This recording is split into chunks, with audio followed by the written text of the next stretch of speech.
Hi everyone. We'll just wait for a few more minutes, just whilst people join us. Sometimes people have problems logging in. I know we did. so, so you're all coming through thick and fast. So that's what we want to see. Uh,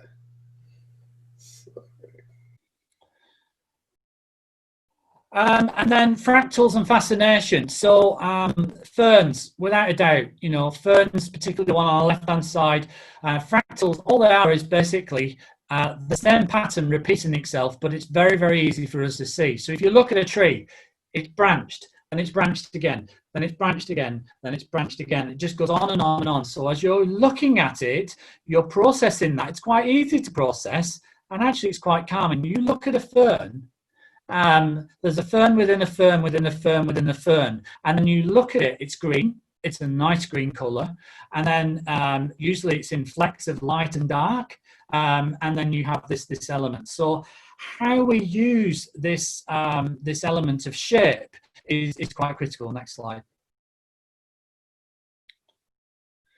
And then you've got symmetry and aesthetics. Many of us know that, a perfect round face, and many of the magazines now completely tweak and make unreal people, which, is insane. And you look at that and you can see, what is beauty?